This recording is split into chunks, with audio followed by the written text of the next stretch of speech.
You're in for a real treat. We start the future right now. It is really great to be in this region of the country, one that I haven't spent a lot of time in. Now, it's great to be with a group like this. You're a technologically savvy crew, it's a global crew, and I like this relatively intimate setting. There's no way your company's going to really thrive or succeed unless you really deal with all those people at the other end of that camera.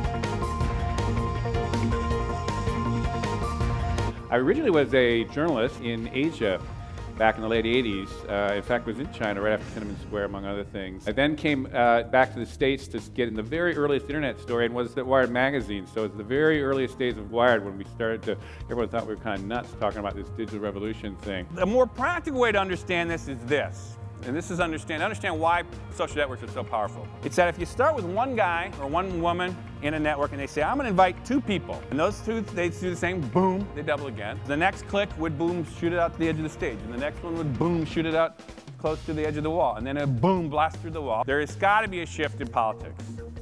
Obama is a perfect example. He said, using this new technology, we could essentially figure out a way to actually aggregate many, many, many middle-class people to put in money. You wouldn't need all that broadcast stuff. You could actually start using the internet web. There's been really a handful of times in American history where we've entered a period of explosive political innovation that really reorients the direction of the country. And it's basically literally just a handful of these times if you take the last 220 years. And I think we're basically going into one of those now. The long boom is talking about not a stock booms or, it was essentially talking about the fundamental drivers of long-term, robust economic growth. And what happens essentially is technology and the integration of actors in a market. When those things shift, they often, if not always, drive sustained economic growth. In the big picture, the long run. Essentially, this is the post-war boom of essentially GDP, that top line there. We've got essentially a $61 trillion global economy now. The US is about 13 trillion of that.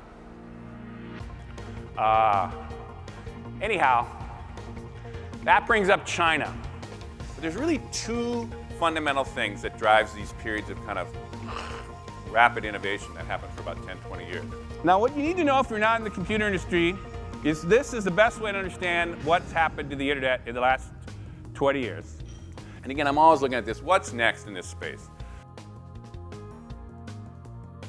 What we're watching here is there is a next wave of tools that is going to allow a lot more sophisticated involvement of a lot more people in things from everything from solving strategies of companies to solving policies and ultimate solutions for the whole way countries can even work. And in fact, it's not just the United States. It's basically all over the world. This is Tahrir Square in Egypt. It's all kind of breaking open, and people are thinking, well, what happened? Out of nowhere is this happening? And here's a little fact. You want to understand what's going on in the Middle East? This is everyone under age 30 in these countries. Well, let's think. In the United States, 41% of our population is under 30 right now.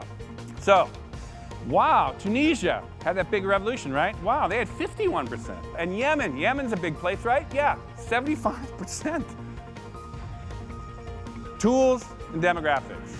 And we really are essentially at a cusp between essentially going from an organized society of the 20th century, which worked brilliantly, but it just is running into some constraints. It just ain't working and can't keep going down this road.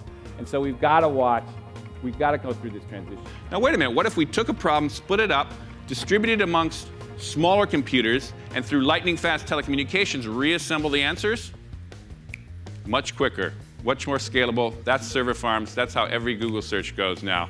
It's essentially a kind of a technical kind of fix for a problem solving that is also now applied in a broader sense. So now we're starting to think, you could take all those questions, all those different challenges I mentioned earlier that the world is facing, and you can start to coordinate and parallel process on these things, which is, again, thinking ahead. This is something that your company is also going to be about. Now, this brings up the energy piece. I think it has a big implications for business. This is just a simple thing on electricity. This is an electric grid in the United States. The grays and whites are essentially carbon-based. We got to somehow figure out how to shift into some mix of wind, all the different things we there, including efficiency, which is this. This is essentially a lineup that Al Gore's group essentially came up with as a possible way. And under their scenario, you could do this in 10 to 15 years. And this is essentially the virtual choir.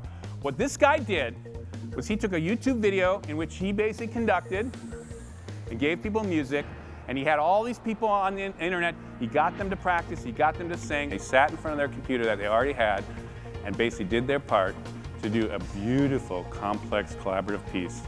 And that is only one little glimpse at the kind of collaboration and the kind of things we will do together in the coming decade around these incredibly powerful new tools. And with that, I'm going to stop here and say thank you. You've been a fantastic audience. You've been a wonderful audience.